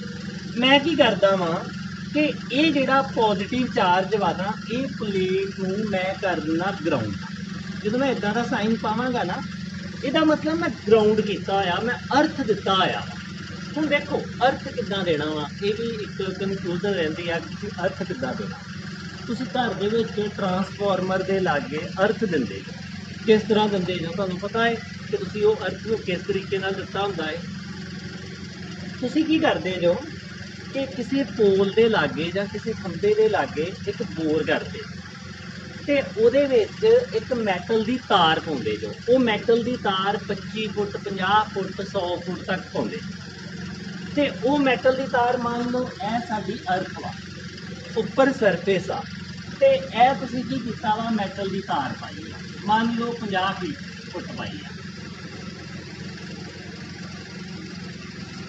तो उपरों इस तार की करते जो यूज़ करते बोर करके विच तार पा देंगे कई बार तुसीं वेखिया होगा पुराने समय के नलके दी जिहड़ियां पाइपां सी ना वो लोहे दियां हुंदियां सी उहनूं ही अर्थ ला दिंदे सी ਪਰ ਉਹ ਰਿਸਕੀ ਸੀ। ਉਹਨੂੰ ਬਾਅਦ ਵਿੱਚ ਕਿਹਾ ਜਾਂਦਾ ਸੀ ਜਦੋਂ ਕੋਈ ਵੀ ਘਰ ਦੇ ਵਿੱਚ ਅਰਥ ਲਾਉਂਦਾ ਸੀ ਕਿ ਇਹਨੂੰ ਹੱਥ ਨਾ ਲਾਓ, ਇਹਦੇ ਵਿੱਚ ਕਰੰਟ ਆ ਸਕਦਾ। ਇਹ ਅਰਥ ਲਾਤਾ। ਹੁਣ ਮੈਂ ਇਹ ਜਿਹੜੀ ਸਿੰਬਲ ਆ ਇਹਨੂੰ ਫਿਜ਼ਿਕਸ ਦੇ ਵਿੱਚ ਮੈਂ ਇੱਦਾਂ ਰਿਪਰੈਜ਼ੈਂਟ ਕਰਦਾ ਕਿ ਮੈਂ ਅਰਥ ਦੇਤਾ। ਹੁਣ ਜਦੋਂ ਮੈਂ ਅਰਥ ਦੇਤਾ ਹੋਣਾ ਕੀ ਆ, ਇਹ ਜਿਹੜਾ ਪੋਜ਼ਿਟਿਵ ਚਾਰਜ ਆ ਨਾ ਇਹਨੇ ਨੀਚੇ ਮੂਵ ਕਰ ਜਾਣਾ। ਅਸਲ ਦੇ ਵਿੱਚ ਦੇਖੋ ਦੋ ਗੱਲਾਂ ਵਾ, ਜਾਂ ਤੇ ਮੈਂ ਇਹ ਗੱਲ ਕਹਾਂ ਕਿ ਪੋਜ਼ਿਟਿਵ ਚਾਰਜ ਨੀਚੇ ਮੂਵ ਕਰ ਗਿਆ, ਮੂਵ ਡਾਊਨਵਰਡ, ਤੇ ਜਾਂ ਮੈਂ ਇਹ ਕਹਾਂ ਕਿ ਜਿਹੜੀ ਇੱਥੇ ਰੋਡ ਆ ਉਹਦੇ ਕੋਲੋਂ ਕੀ ਆ, ਉਹਦੇ ਕੋਲੋਂ ਨੰਬਰ ਆਫ ਫ੍ਰੀ ਇਲੈਕਟ੍ਰੋਨ ਆ, ਤੇ ਉਹਦੇ ਜਿਹੜੇ ਇਲੈਕਟ੍ਰੋਨ ਵਾ ਉਹਨਾਂ ਨੇ ਦੇਖਿਆ ਕਿ ਉੱਪਰ ਕੀ ਆ, ਪੋਜ਼ਿਟਿਵ ਚਾਰਜ ਵਾ, ਪੋਜ਼ਿਟਿਵ ਚਾਰਜ ਵਾ ਤੇ ਉੱਪਰ ਨੂੰ ਮੂਵ ਕਰ ਗਿਆ। ਹੁਣ ਦੋ ਗੱਲਾਂ ਕਹਿ ਸਕਦਾ ਨਾ ਮੈਂ, ਕਿ ਜਾਂ ਮੈਂ ਕਹਾਂ ਕਿ ਪੋਜ਼ਿਟਿਵ ਥੱਲੇ ਆ ਗਿਆ, ਤੇ ਜਾਂ ਮੈਂ ਕਹਾਂ ਕਿ ਇਹ ਇਲੈਕਟ੍ਰੋਨ ਉੱਪਰ ਨੂੰ ਮੂਵ ਕਰ ਗਏ। ਤੇ ਹੁਣ ਮੂਵ ਕੌਣ ਕਰਦਾ ਵਾ, ਅਸੀਂ ਕੈਮਿਸਟਰੀ ਦੇ ਵਿੱਚ ਵੀ ਪੜ੍ਹਿਆ ਵਾ, ਮੂਵ ਕਰਦੇ ਆ ਸਿਰਫ ਇਲੈਕਟ੍ਰੋਨ। ਇੱਥੇ ਇਹ ਹੋਇਆ ਵਾ ਕਿ ਇਸ ਰੋਡ ਦੇ ਵਿੱਚੋਂ ਫ੍ਰੀ ਇਲੈਕਟ੍ਰੋਨ ਆ, ਜਿਹੜੇ ਇਲੈਕਟ੍ਰੋਨ ਆ ਇਹ ਮੂਵ ਕਰ ਜਾਂਦੇ ਉੱਪਰ ਤੇ ਇਸ ਪੋਜ਼ਿਟਿਵ ਨੂੰ ਕਰ ਦਿੰਦੇ ਨਿਊਟਰਲ। ਤੇ ਜਾਂ ਅਸੀਂ ਇੱਦਾਂ ਕਹਿ ਦਈਏ ਕਿ ਇਹ ਪੋਜ਼ਿਟਿਵ ਜਿਹੜਾ ਵਾ ਨੀਚੇ ਮੂਵ ਕਰ ਜਾਂਦਾ। ਠੀਕ ਹੈ ਨਾ, ਆਪਾਂ ਇੱਦਾਂ ਵੀ ਕਹਿ ਸਕਦੇ ਹਾਂ। ਹੁਣ ਦੇਖੋ ਜੇਕਰ ਆਪਾਂ ਇਹਨੂੰ ਗਰਾਊਂਡ ਕਰਤਾ ਤੇ ਇਹ ਪੋਜ਼ਿਟਿਵ ਚਾਰਜ ਨੀਚੇ ਮੂਵ ਕਰ ਗਿਆ, ਤੇ ਜੇ ਪੋਜ਼ਿਟਿਵ ਚਾਰਜ ਨੀਚੇ ਮੂਵ ਕਰ ਗਿਆ ਵਾ ਤੇ ਇਹਦਾ ਮਤਲਬ ਜਿਹੜਾ ਸਾਨੂੰ ਇੱਥੇ ਪੋਜ਼ਿਟਿਵ ਦਾ ਪ੍ਰਭਾਵ ਮਿਲਿਆ ਸੀ +30 ਉਹ ਵੀ ਖਤਮ ਹੋ ਗਿਆ, ਇਹ ਵੀ ਖਤਮ ਹੋ ਗਿਆ, ਤੇ ਕੈਪੈਸਿਟੀ ਹੋਰ ਵੱਧ ਗਈ ਨਾ। ਹੁਣ ਤੀਸਰਾ ਸਟੈਪ ਜਿਹੜਾ ਅਸੀਂ ਫੋਲੋ ਕੀਤਾ ਵਾ ਉਹਦੇ ਵਿੱਚ ਥਰਡ ਸਟੈਪ ਦੇ ਵਿੱਚ ਉਹਦੇ ਵਿੱਚ ਅਸੀਂ ਕੀ ਕਹਿ ਰਹੇ ਹਾਂ, ਦੇਖੋ ਅਸੀਂ ਕਹਿ ਰਹੇ ਹਾਂ ਸ਼ੁਰੂ 'ਚ ਪੂਰੀ ਪਲੇਟ ਕੋਲ ਕਿੰਨਾ ਚਾਰਜ ਸੀ, 100 ਵੋਲਟ, ਨੈਗੇਟਿਵ ਨੇ ਕਿੰਨਾ ਤੋੜਿਆ, ਮੰਨ ਲਓ 60 ਵੋਲਟ। ਇਸ ਪੋਜ਼ਿਟਿਵ ਨੇ ਸੈਕਿੰਡ ਸਟੈਪ 'ਚ 30 ਵੋਲਟ ਕੀਤਾ ਸੀ, ਆਪਾਂ ਇਸ ਪੋਜ਼ਿਟਿਵ ਨੂੰ ਗਰਾਊਂਡ ਕਰਕੇ ਥੱਲੇ ਕੱਢਤਾ, ਬਾਹਰ ਕੱਢਤਾ, ਤੇ ਅਸੀਂ ਕਿਹਾ ਹੁਣ ਕਿੰਨਾ ਰਹਿ ਗਿਆ, 40 ਵੋਲਟ। ਮਤਲਬ ਜੇਕਰ ਇਹ ਵੀ ਚਾਰਜ ਹਟਾ ਦਿੱਤਾ ਜਾਵੇ ਤੇ ਇਸ ਪਲੇਟ ਦਾ, ਜਿਹੜੀ ਅਸੀਂ ਪਹਿਲਾਂ ਪਲੇਟ ਰੱਖੀ ਹੋਈ ਆ, ਇਹਦਾ ਪੋਟੈਂਸ਼ੀਅਲ ਕਿੰਨਾ ਰਹਿ ਗਿਆ, ਸਿਰਫ 40 ਵੋਲਟ। ਹੁਣ ਜੇ ਇਹਦਾ ਪੋਟੈਂਸ਼ੀਅਲ ਹੋਰ ਘਟ ਗਿਆ ਤੇ ਇਹਦਾ ਮਤਲਬ ਇਹਦੀ ਕੈਪੈਸਿਟੀ ਹੋਰ ਵੱਧ ਗਈ। ਆਪਾਂ 2 ਸਟੈਪ ਫੋਲੋ ਕਰਕੇ ਜਾਂ 3 ਸਟੈਪ ਫੋਲੋ ਕਰਕੇ ਇਹਦੀ ਕੈਪੈਸਿਟੀ ਵਧਾ ਲਈ। ਆਪਾਂ ਦੇਖਿਆ ਨਾ ਪਹਿਲੇ ਸਟੈਪ ਤੇ ਅਸੀਂ ਇਹ ਗੱਲ ਨਹੀਂ ਕਹਿ ਸਕਦੇ ਸੀ ਕਿ ਜੇਕਰ ਇਹਦੀ ਕੈਪੈਸਿਟੀ ਵਧਾਉਣੀ ਆ ਨਾ, ਇਹਨੂੰ ਇਹੋ ਜਿਹੇ ਮੀਡੀਅਮ ਦੇ ਵਿੱਚ ਰੱਖ ਦਿਓ ਜਿਸ ਮੀਡੀਅਮ ਦਾ ਬ੍ਰੇਕਡਾਊਨ ਨਾ ਹੋਵੇ। ਆਪਾਂ ਉਹ ਮੈਥਡ ਨਹੀਂ ਫੋਲੋ ਕੀਤਾ, ਆਪਾਂ ਸਿੰਪਲ ਕਿਹਾ ਵਾ ਕਿ ਇਹਨੂੰ ਫੁੱਲ ਚਾਰਜ ਦੇਤਾ ਜਿੰਨਾ ਦੇ ਸਕਦੇ ਸੀ। ਹੁਣ ਇਹਦੀ ਕੈਪੈਸਿਟੀ ਖਤਮ, ਚੁੱਪ ਕਰਕੇ ਲਾਗੇ ਕੀ ਰੱਖੋ, ਪਲੇਟ ਰੱਖ ਦਿਓ। ਜਦੋਂ ਪਲੇਟ ਰੱਖਦੇ ਜੋ ਇੰਡਕਸ਼ਨ ਕਰਕੇ ਚਾਰਜ ਨੈਗੇਟਿਵ ਪੋਜ਼ਿਟਿਵ ਅੱਗੇ ਪਿੱਛੇ ਹੋ ਜਾਂਦਾ। ਨੈਗੇਟਿਵ ਚਾਰਜ ਦਾ ਵੀ ਪੋਟੈਂਸ਼ੀਅਲ ਹੁੰਦਾ ਵਾ, ਇਹ ਇਕੁਏਸ਼ਨ ਕਹਿੰਦੀ ਆ ਜੇ ਪੋਜ਼ਿਟਿਵ ਚਾਰਜ ਆ ਤੇ ਇੱਥੇ ਪੋਜ਼ਿਟਿਵ ਲਾਵਾਂਗੇ, ਜੇ ਨੈਗੇਟਿਵ ਆ ਤੇ ਨੈਗੇਟਿਵ ਲਾਵਾਂਗੇ, ਤੇ ਇਹ ਪੋਟੈਂਸ਼ੀਅਲ ਸਕੇਲਰ ਕੁਆਂਟੀਟੀ ਹੈ, ਸਿੱਧੇ ਪਲੱਸ ਮਾਈਨਸ ਹੋ ਜਾਣੇ ਆ। ਇਹਨੇ ਪੋਟੈਂਸ਼ੀਅਲ 100 ਦਿੱਤਾ, ਇਹ ਥੋੜੀ ਦੂਰ ਸੀ, ਮੰਨ ਲਓ ਇਹਨੇ 60 ਦਿੱਤਾ, ਅਲਟੀਮੇਟਲੀ ਇਸ ਜਗ੍ਹਾ ਦਾ ਪੋਟੈਂਸ਼ੀਅਲ ਕਿੰਨਾ ਰਹਿ ਗਿਆ, 40। ਪਰ ਅਸੀਂ ਕਿਹਾ ਇਹ ਵੀ ਪੋਜ਼ਿਟਿਵ ਚਾਰਜ ਮੌਜੂਦ ਵਾ, ਅਸੀਂ ਕਿਹਾ ਕਿ ਚਲੋ ਇਹ ਇਹਦੇ ਨਾਲੋਂ ਥੋੜਾ ਜਿਹਾ ਦੂਰ ਵਾ, ਇਸ ਨੈਗੇਟਿਵ ਚਾਰਜ ਦੇ ਨਾਲੋਂ ਇਹ ਥੋੜਾ ਦੂਰ ਵਾ, ਇਹਦਾ 30 ਪ੍ਰਭਾਵ ਹੋਏਗਾ। ਮੈਂ ਵੈਸੇ ਸਮਝਾਉਣ ਵਾਸਤੇ ਇਹ ਅੰਕੜੇ ਲਾ ਰਹੇ ਹਾਂ, ਇਹ ਨੋਟ ਇਨ ਸਕੇਲ ਆ, ਇਹ ਮੈਂ ਪੱਕਾ ਨਹੀਂ ਦਿੰਦਾ ਕਿ ਇਹੋ ਚੀਜ਼ ਵਾ, ਇਹੋ ਅੰਕੜੇ ਆ, ਗੱਲ ਇਦਾਂ ਹੀ ਹੋ ਰਹੀ ਆ ਪਰ ਅੰਕੜੇ ਚੇਂਜ ਹੋ ਸਕਦੇ ਆ। ਸੋ ਥਰਡ ਸਟੈਪ ਤੇ ਅਸੀਂ ਕੀ ਕੀਤਾ ਕਿ ਪੋਜ਼ਿਟਿਵ ਚਾਰਜ ਨੀਚੇ ਮੂਵ ਕਰਾਤਾ, ਅਰਥ ਕਰਤਾ, ਤੇ ਸਾਡੇ ਕੋਲੋਂ ਇਸ ਪਲੇਟ ਦੀ ਜਿਹੜੀ ਪੋਟੈਂਸ਼ੀਅਲ ਆ ਉਹ ਹੋਰ ਜ਼ਿਆਦਾ ਘਟ ਕੇ 40 ਤੇ ਆ ਗਿਆ, ਤੇ ਅਸੀਂ ਦੇਖਿਆ ਪੋਟੈਂਸ਼ੀਅਲ ਘਟ ਜਾਏਗਾ ਤੇ ਕੈਪੈਸਿਟੀ ਹੋਰ ਵੱਧ ਜਾਏਗੀ। ਸੋ ਅਸੀਂ 2 ਕੰਮ ਕੀਤੇ ਤੇ ਕੈਪੈਸਿਟੀ ਵਧਾ ਲਈ। ਮੈਨੂੰ ਇੱਦਾਂ ਐਗਜ਼ਾਮਪਲ ਕਹਿ ਦਵਾਂ, ਕਈ ਵਾਰੀ ਆਪਾਂ ਕੀ ਕਰਦੇ ਹਾਂ, ਘਰ ਦੇ ਮੰਨ ਲਓ ਸਾਡੇ ਕੋਲ ਇੱਕ ਬੋਰਾ ਵਾ, ਅਸੀਂ ਉਸ ਬੋਰੇ ਦੇ ਵਿੱਚ ਘਰ ਦੇ ਵਿੱਚ ਕਬਾੜ ਪਾ ਰਹੇ, ਤੇ ਮੈਂ ਉਸ ਬੋਰੇ ਨੂੰ ਕਬਾੜ ਦੇ ਨਾਲ ਭਰਤਾ। ਇਹ ਮੇਰਾ ਸਟੈਪ ਪਹਿਲਾ ਵਾ। ਜਦੋਂ ਮੈਂ ਕਿਹਾ ਸੀ ਨਾ ਕਿ ਮੈਂ ਇਹਨੂੰ ਫੁੱਲ ਚਾਰਜ ਦੇਤਾ, ਹੁਣ ਨਹੀਂ ਇਹ ਚਾਰਜ ਲੈਂਦਾ। ਮੈਂ ਕਹਿਤਾ ਕਿ ਮੈਂ ਉਸ ਬੋਰੇ ਨੂੰ ਕਬਾੜ ਨਾਲ ਭਰਤਾ। ਹੁਣ ਦੂਸਰੀ ਵਾਰੀ ਆਪਾਂ ਕੀ ਕਰਦੇ ਆ, ਉਸ ਬੋਰੇ ਨੂੰ ਫੜ ਕੇ ਇਦਾਂ ਇਦਾਂ ਹਿਲਾਉਂਦੇ ਆ ਤੇ ਥੋੜੀ ਜਿਹੀ ਜਗ੍ਹਾ ਬਣ ਜਾਂਦੀ ਆ। ਉਹ ਜਿਹੜਾ ਮੇਰਾ ਦੂਸਰਾ ਸਟੈਪ ਵਾ ਨਾ, ਜਿੱਥੇ ਮੈਂ ਤੁਹਾਨੂੰ ਕਹਿਣ ਡਿਆ ਕਿ ਮੈਂ ਬੋਰੇ ਨੂੰ ਫੜ ਕੇ ਥੋੜਾ ਥੋੜਾ ਹਿਲਾਉਣਾ ਵਾ ਤੇ ਜਗ੍ਹਾ ਬਣ ਜਾਣੀ ਆ ਤੇ ਉਹ ਬੋਰੇ ਦੀ ਕਪੈਸਿਟੀ ਵੱਧ ਜਾਣੀ ਆ, ਉਹ ਮੇਰਾ ਦੂਸਰਾ ਸਟੈਪ ਇਹ ਆ ਕਿ ਮੈਂ ਇੱਕ ਲਾਗੇ ਰੋਡ ਲੈ ਤੇ ਮੈਂ ਵੇਖਿਆ ਕਪੈਸਿਟੀ ਵੱਧ ਗਈ।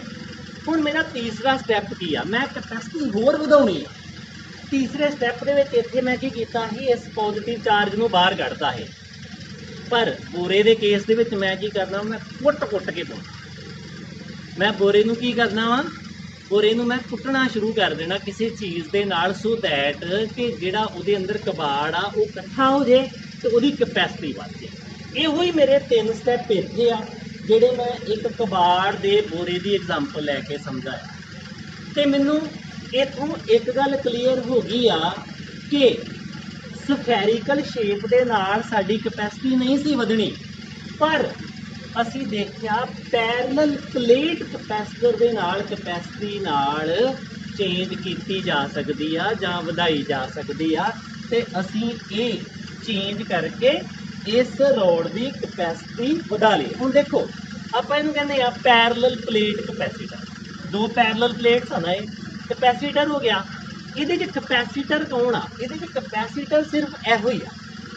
ਇਹ ਕੀ ਆ, ਇਹ ਸਿਰਫ ਸਪੋਰਟਿੰਗ ਆ, ਇਹ ਸਪੋਰਟ ਕਰਦੀ ਪਈ ਆ ਉਹਦੀ ਕਪੈਸਿਟੀ ਨੂੰ ਵਧਾਉਣ ਵਾਸਤੇ।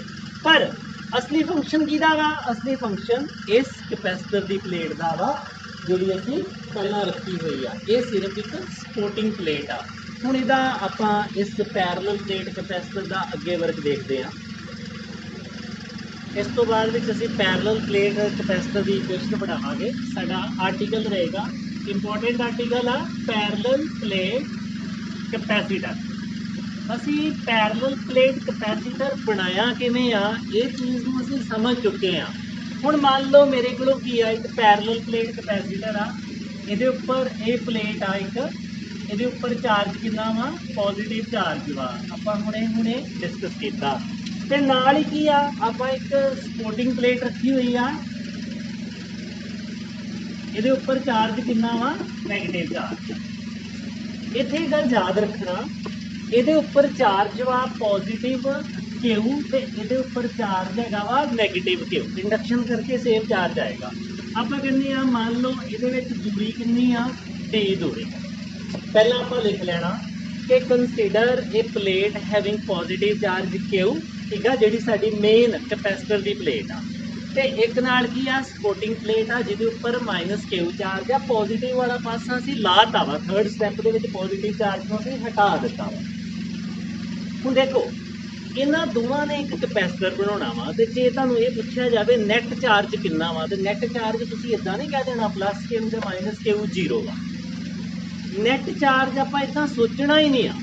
ਸਾਡਾ ਚਾਰਜ ਵਾਲੀ ਪਲੇਟ ਕਿਹੜੀ ਆ, ਸਾਡੀ ਕਪੈਸਿਟੀ ਜਿਹੜੀ ਕਪੈਸਿਟੈਂਸ ਵਾਲੀ ਜਾਂ ਕਪੈਸਿਟਰ ਵਾਲੀ ਪਲੇਟ ਸਿਰਫ ਹੈ ਵਾ। ਇਹ ਕੀ ਆ, ਇਹ ਤਾਂ ਸਾਡੀ ਇੱਕ ਸਟੇਬਿਲਿਟੀ ਪ੍ਰੋਵਾਈਡ ਕਰਨ ਵਾਲੀ ਪਲੇਟ ਆ ਜਿਹੜੀ ਦੂਰ ਵਾ। ਇਹ ਕੀ ਆ, ਇਹ ਉਹਦੀ ਕਪੈਸਿਟੈਂਸ ਨੂੰ ਵਧਾਉਣ ਡਈ ਆ। ਪਰ ਸਾਡੀ ਪਲੇਟ ਕਿਹੜੀ ਆ, ਇਹੀ ਆ। ਸਾਡਾ ਚਾਰਜ ਕਿਹੜਾ ਵਾ, ਉਹ ਇਹੀ ਆ ਜਿਹੜਾ ਇਹਦੇ ਉੱਪਰ ਹੋਏਗਾ। ਹੁਣ ਦੇਖੋ ਸਾਡੇ ਕੋਲ ਇਕੁਏਸ਼ਨ ਆ ਚੁੱਕੀ ਆ, C = Q/V। ਹੁਣ ਕਪੈਸਿਟਰ ਤੇ ਆਪਾਂ ਜਿੱਦਾਂ ਦਾ ਮਰਜ਼ੀ ਬਣਾ ਲਈਏ, ਭਾਵੇਂ ਅਸੀਂ ਪੈਰਲਲ ਪਲੇਟ ਬਣਾ ਲਈਏ ਤੇ ਭਾਵੇਂ ਅਸੀਂ ਇੱਥੇ ਸਫੈਰੀਕਲ ਬਣਾਇਆ ਸੀ, ਉਹਨੂੰ ਪੋਜ਼ਿਟਿਵ ਚਾਰਜ ਦੇਤਾ ਸੀ। ਤੇ ਅਸੀਂ ਦੋਵਾਂ ਕੇਸਿਸ ਦੇ ਵਿੱਚ ਇਕੁਏਸ਼ਨ ਤੇ ਉਹੀ ਰੱਖੀ ਨਾ, ਇਕੁਏਸ਼ਨ ਤੇ ਸਾਡੀ ਇਹੀ ਰਹੇਗੀ। ਪਰ ਸਾਡਾ ਟਾਸਕ ਇਹ ਆ, ਸਾਡੀ ਹੁਣ ਮੰਜ਼ਿਲ ਇਹ ਆ ਕਿ ਅਸੀਂ ਆਹ ਵਾਲਾ ਫਾਰਮੂਲਾ ਤੇ ਲਾ ਲਿਆ ਤੇ ਇਸ ਫਾਰਮੂਲੇ ਦੇ ਨਾਲ ਕਪੈਸਿਟੈਂਸ ਵੱਧ ਵੀ ਜਾਂਦੀ ਆ, ਇਹ ਪਾਸ ਆ। ਪਰ ਕੀ ਇਸ ਪੈਰਲਲ ਪਲੇਟ ਵਾਲੇ ਕਪੈਸਿਟਰ ਦੇ ਫਾਰਮੂਲੇ ਦੇ ਵਿੱਚ ਅਸੀਂ ਜਿਓਮੈਟਰੀਕਲ ਪੈਰਾਮੀਟਰ ਇੰਟਰੋਡਿਊਸ ਕਰ ਸਕਦੇ ਹਾਂ? ਜਿਓਮੈਟਰੀਕਲ ਪੈਰਾਮੀਟਰ ਦਾ ਮਤਲਬ ਕਿ ਮੈਂ ਇਹਨਾਂ ਰੋਡਸ ਦੀ ਜਾਂ ਇਹਨਾਂ ਸ਼ੀਟਸ ਦੀ ਜਿਹੜੀਆਂ ਵਾ, ਮੈਟਲ ਦੀਆਂ ਸ਼ੀਟਾਂ ਵਾ ਜਿਹੜੀਆਂ, ਇਹਨਾਂ ਦੀ ਲੈਂਥ ਵਧਾਵਾਂ, ਰੇਡੀਅਸ ਵਧਾਵਾਂ ਜਾਂ ਦੂਰੀ ਚੇਂਜ ਕਰਾਂ, कि ਉਹਦੇ ਨਾਲ ਵੀ ਕਪੈਸੀਟੈਂਸ ਦਾ ਕੋਈ ਫਰਕ ਪਊਗਾ। ਸਾਡੇ ਜਿਹੜੇ ਜਮੈਟਰੀ ਦੇ ਪੈਰਾਮੀਟਰ ਆ ਜਿਨ੍ਹਾਂ ਨੂੰ ਅਸੀਂ ਗਿਣ ਮਿਣ ਸਕਦੇ ਆ, ਅਸੀਂ ਉਹ ਚੀਜ਼ ਦੇਖਣੀ ਆ ਕਿ ਕੀ ਇਹ ਜਮੈਟਰੀਕਲ ਪੈਰਾਮੀਟਰ ਇਹਦੇ ਵਿੱਚ ਕੋਈ ਪ੍ਰਭਾਵ ਪਾਉਣਗੇ, ਮਤਲਬ ਇਹ ਕਪੈਸਿਟੀ ਵਧਾਉਣ ਵਿੱਚ ਕੋਈ ਹਿੱਸਾ ਪਾ ਸਕਦੇ ਆ ਜਾਂ ਨਹੀਂ ਪਾ ਸਕਦੇ। ਹੁਣ ਦੇਖੋ, ਸਭ ਤੋਂ ਪਹਿਲਾਂ ਆਪਾਂ ਇਸ ਇਕੁਏਸ਼ਨ ਨੂੰ ਇਹਨੂੰ ਕਹਿੰਦੇ 1 ਨੰਬਰ ਤੇ ਇਹਨੂੰ 2 ਨੰਬਰ। मतलब मैं डिनोमीनेटर न्यूमीनेटर की गल की है, मैं कोई दो इक्वेशन नहीं बनाई। मैं वैसे कहा भी एक इक्वेशन के डिनोमीनेटर वा तो एक न्यूमीनेटर वा, बस वो 1 नंबर के 2 नंबर देता। हुण मैं 1 नंबर के हिसाब नाल सोचना शुरू किया कि क्यू का कोई रिश्ता इहो जिहा हैगा वा जिहदे विच जमैट्रीकल पैरामीटर हुंदा होवे, मतलब कोई क्यू की कोई भी इदा की इक्वेशन जे इतने असीं प्लस क्यू लिया वा ना, तो फिर इतने असीं प्लस क्यू भी क्यू चार्ज ही लै लैंदे हां, इत्थे भी असीं क्यू ही लै लैंदे हां। हुण देखो, इस क्यू का कोई रिलेशन नहीं हैगा जमैट्रीकल पैरामीटर के नाल। मतलब इदां दी कोई इक्वेशन आउंदी होवे जिहदे च क्यू आउंदा होवे नाल आर आउंदा होवे, इस प्लेट का रेडियस जां इहदी लैंथ आउंदी होवे, कोई इदां दा रिलेशन होवे। ਹੁਣ देखो ये की आ, ये एक प्लेट आ, मान लो ये एक प्लेट आ, ठीक है ना। आपां क्या कि इस प्लेट के उपर कितना चार्ज वा, इस प्लेट के उपर आपां कह चुके हैं कि कितना चार्ज वा, क्यू चार्ज। तो जे मैं कहना कि इहदा एरिया कितना वा, तो तुसीं कह देना वा कि इहदा एरिया कितना वा, मान लो ए एरिया। तो फिर मैं कह देना सरफेस चार्ज डेंसिटी कितनी आ, मतलब ये 1 यूनिट एरिए के विच मान लो इसका 1 यूनिट इन्ना वा, सिर्फ इन्ना कि जिहड़ा इहदा एरिया वा ना वो 1 यूनिट एरिया। तो मैनू चाहिए वा कि इस 1 यूनिट एरिए के विच कितना चार्ज आ। तो आपां नूं पता वा कि ये शीट 2 डिमेंशन आ, तो 2 डिमेंशन के केस में सरफेस चार्ज डेंसिटी होंदी आ। तो सरफेस चार्ज डेंसिटी ने की कहना, टोटल चार्ज बटा टोटल एरिया। जेकर टोटल चार्ज बटा टोटल एरिया कर दोगे तो तुम 1 यूनिट एरिया कढ़ ही दोगे ना कितना चार्ज वा। हुण जिवें मैं कहां कि इहदा एरिया हैगा वा प्लेट का 100, तो इहदे कोलों चार्ज हैगा वा 1000 कूलम। तो मैं क्या 1 यूनिट एरिया कितना चार्ज आ, तो तुसीं कहना वा टोटल चार्ज 1000, एरिया 100 आ, तो 1 यूनिट कितना आना वा 10 ही आना वा। 1 यूनिट विच चार्ज 10 कूलम आराम ना पता। उदा ही मैं कहता कि ये टोटल चार्ज प्लेट पे क्यू आ, एरिया कितना वा ए, तो सरफेस चार्ज डेंसिटी कितनी क्यू बटा ए। सरफेस चार्ज डेंसिटी का तो मतलब ही ये है ना कि 1 यूनिट एरिए के कितना चार्ज आ वाला इक्वेशन आ गई साडे कोलों। हुण देखो सानू क्यू ए ते सिग्मा का रिलेशन लभ गया। मैं इस क्यू नूं की करदा वां, मैं इस क्यू नूं सिग्मा इंटू ए लिखदा, सिग्मा इंटू ए। हुण ए कौन आ, ए तो जमैट्री का पैरामीटर वा ना, ਇਹਦਾ एरिया वा, एरिया तो जमैट्री में कढ़ सकते हैं। साढ़े को एरिया आ गया ए। चलो हुण 2 नंबर बारे सोचीए, बाद विच वेख लांगे प्लेट किहड़ी शेप की आ। जे प्लेट जिहड़ी आ वो सर्कुलर शेप की आ तो πr² ले लांगे एरिया आपां, वो तो कोई ज़्यादा वड्डा लॉजिक नहीं। चलो चार्ज का आपां रिलेशन लभ लिया जमैट्रीकल पैरामीटर के नाल। हुण V का भी लभीए, V बारे हुण कौन सोचूगा 2 नंबर स्टैप दे विच कि V का कोई रिश्ता हैगा इहो जिहा जमैट्रीकल पैरामीटर के नाल। कोई V की इदां दी इक्वेशन आउंदी होवे जिहदे विच R आउंदा होवे, ते सानू पता वा इदां दी इक्वेशन आउंदी आ, वो किहड़ी आ, इलैक्ट्रिक फील्ड का dV/dVr इज E। मैं नैगेटिव साइन नहीं लै रहा इत्थे, ये वाली आउंदी आ। मैं इनू डिफरेंशियल हटा दिंदा, V = E आ। ये सीधा सीधा रिलेशन लभ गया कि पोटेंशियल का रिलेशन ए वाला वा।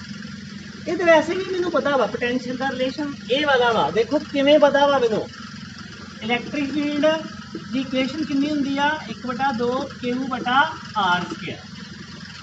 ਤੇ ਜੇ ਮੈਂ ਉੱਪਰ r ਨਾਲ ਮਲਟੀਪਲਾਈ ਕਰ ਦਾਂਗਾ, r ਨਾਲ ਕੱਟਿਆ ਗਿਆ ਤੇ ਪੋਟੈਂਸ਼ੀਅਲ ਦੀ ਇਕੁਏਸ਼ਨ ਬਣ ਜਾਣੀ ਆ।